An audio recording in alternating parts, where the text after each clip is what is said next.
Bonjour à tous, bonne année 2022 et surtout bonne santé.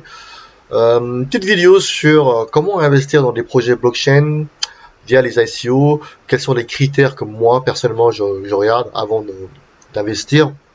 Alors important, premier critère c'est l'équipe. Allez voir dans leur profil, est-ce que c'est facilement, on peut trouver facilement dans Google, dans LinkedIn. Mais bon, il peut avoir des faux profils également, donc c'est pas si simple que ça. Mais l'équipe, c'est important d'aller voir l'équipe. Quels sont les conseillers, est-ce que le PDG est connu ou pas, etc. Vous voyez, c'est important. Donc deuxième critère du projet, est-ce qu'ils ont fait une étude de marché? Est-ce que est-ce que vous pensez que ce projet-là euh, va attirer du monde, va avoir un futur dans 2 ans. Vous voyez, c'est un peu analyser le projet au niveau dans le futur pour voir est-ce qu'il y a une opportunité que ce projet-là cartonne, etc. Donc troisième critère, la supply.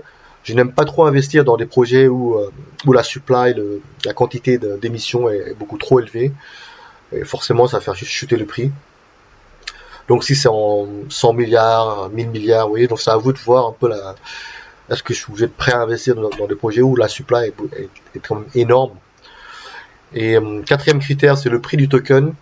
Est-ce que c'est 0,01 dollar, un token, ou bien c'est 1 dollar?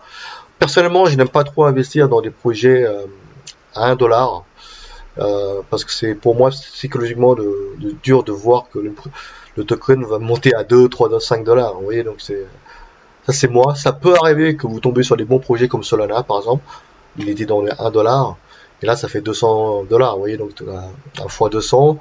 Mais bon, c'est rare de trouver des projets comme ça non plus aussi. Hein, donc faut être honnête. Alors, euh, cinquième critère, essayez de voir s'il y a des investisseurs professionnels. Est-ce qu'ils ont fait des private sales privés d'abord pour les investisseurs professionnels? Qui sont les investisseurs professionnels? Et c'est comme ça qu'on voit si, parce que eux, ils ont fait également leur propre recherche. Vous voyez, ils investissent pas comme ça. Donc c'est important de voir qui a investi dans ce projet-là. Et sixième critère, est-ce que après la fin de levée de fonds, ils vont autoriser la vente en fait du token au bout de combien de temps? 6 mois, au bout d'un an? Est-ce qu'ils vont autoriser les investisseurs professionnels à vendre en premier? Vous voyez, donc si les investisseurs professionnels vendent en premier, bah, ils ont acheté à très bas. Forcément, ils vont vouloir prendre un gain lorsque ça sera listé dans un exchange. Et là, ils font chuter le prix. Vous voyez. Septième critère, quel pays? Important, États-Unis, Europe, ou bien la Chine, en Asie ou en Russie, parce qu'il peut y avoir beaucoup d'arnaques en Asie, en Chine ou en Russie, etc. Donc faites attention également au niveau du pays. Donc même aux États-Unis, hein, il y a eu de l'arnaque également, hein, il y a eu des arnaques, même en Europe, donc c'est pas facile, donc à vous de voir. Également, huitième critère, c'est la roadmap.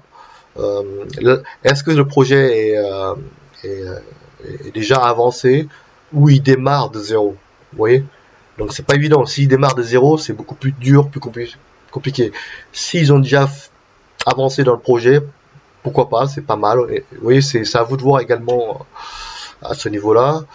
Également, moi, ce que je fais, j'essaie de trouver pas mal d'informations dans les vidéos YouTube sur le projet. S'il n'y a pas trop de vidéos, ben, donc c'est pas évident non plus. C'est-à-dire que peut-être que le projet n'est pas très connu. Il n'y a pas trop de vidéos ou des influenceurs qui en parlent, etc. Vous voyez, donc c'est à vous également d'aller voir sur YouTube. Est-ce que le projet est connu? euh, Dixième critère, est-ce que dans quels exchanges le token va être listé, etc. Est-ce qu'ils ont un budget? Quel est leur budget pour être listé dans tel exchange? Vous voyez, euh, donc c'est important de voir si vous pouvez avoir des informations, peut-être en posant des questions hein, au PDG du projet, à l'équipe du projet. Et c'est comme ça qu'on qu'on peut repérer des bons projets. Hein. Bien sûr, si vous investissez par exemple sur 10 projets, rien, ça ne garantit pas que les 10 projets vont cartonner. Hein. Mais il suffit de trouver deux trois projets, deux trois bons projets, et ben, vous avez peut-être fait des super plus-values. Même si les autres projets, les 7 projets font faillite, et les trois projets qui cartonnent, et ben voilà, donc votre portefeuille explose. C'est arrivé comme dans le projet Matic. Ils avaient levé des fonds 2017 et le projet avait un peu ramé pendant 2 ans. Mais à partir de 2020-2021, ils ont cartonné, ils ont changé de nom, c'est devenu Polygon et ils ont agrandi l'équipe, embauché, etc. Et le projet a cartonné après, quoi. Polygon Matic, c'est vraiment un très bon projet de Layer 2. Maintenant, revenons un peu sur... oui, c'est important également à savoir, euh, c'est un site qui s'appelle defiil.apps, Audit Database. En fait, vous pouvez voir, parce que c'est important de voir si le projet, leur code blockchain a été audité, s'il n'y a pas des failles de sécurité. Vous voyez, donc, est-ce que comment dire, le PDG va pas partir avec l'argent? Est-ce qu'il y a du backdoor, etc. Vous voyez, donc, c'est important également de voir si le projet a été audité sur ce site-là. Également Défi Safety. Voilà, les deux sites à connaître.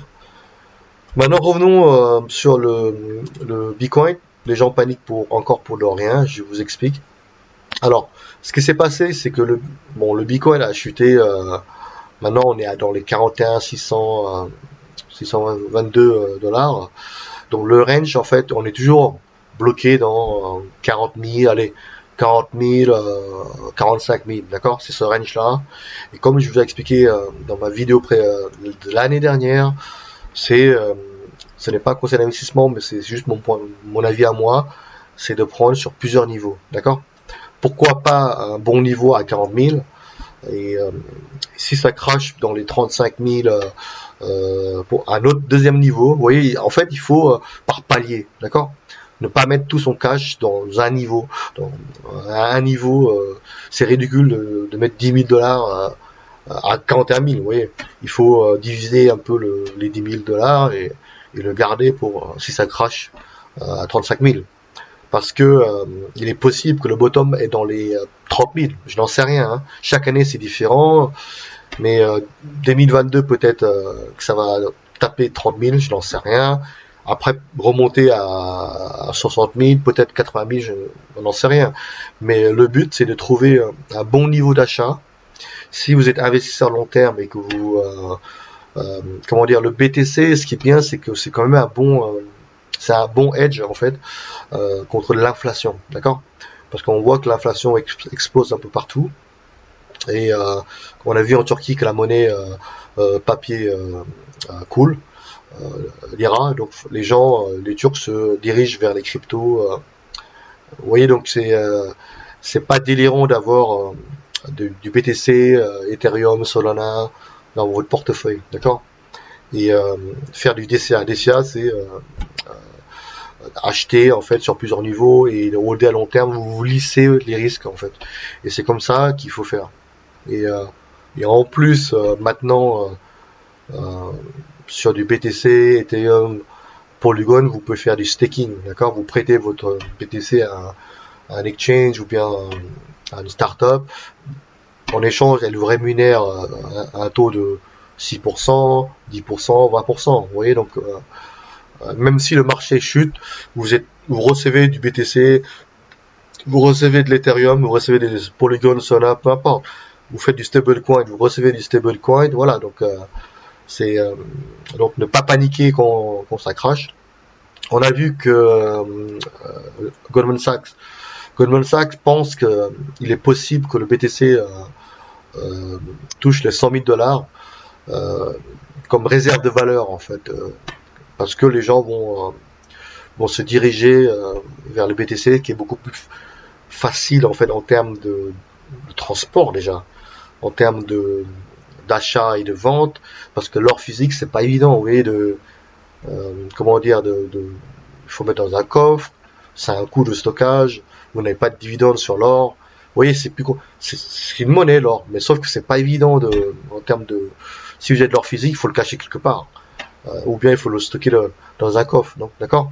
Et c'est pas délirant pour moi d'avoir du BTC, parce que j'aime vraiment le BTC, c'est très simple en termes d'achat et de vente et de le stocker dans une clé dans un portefeuille physique. Et voilà. Donc, franchement, je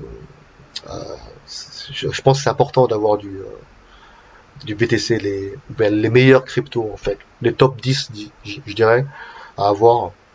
Et bien sûr, via les SEO, repérez toujours les projets que vous pensez que ça peut cartonner. Et donc si vous avez des questions, vous pouvez m'envoyer un email, hein, il n'y a pas de problème, je vous répondrai. Mais voilà, donc c'était une petite vidéo pour vous. Faites-moi un petit like si vous aimez cette vidéo pour soutenir le projet FGBox. On est en train de développer l'application Android qui permet de contrôler la FGBox. Vous voyez les prix qui défilent. Également la FGBox qui fait pour le CAC 40, pour les gens qui sont à fond dans la bourse CAC 40. Ça gère également le DAX et le Dow Jones et le FTSE. Et bien sûr, les cryptos. D'accord? Passez une bonne journée à tous. Au revoir.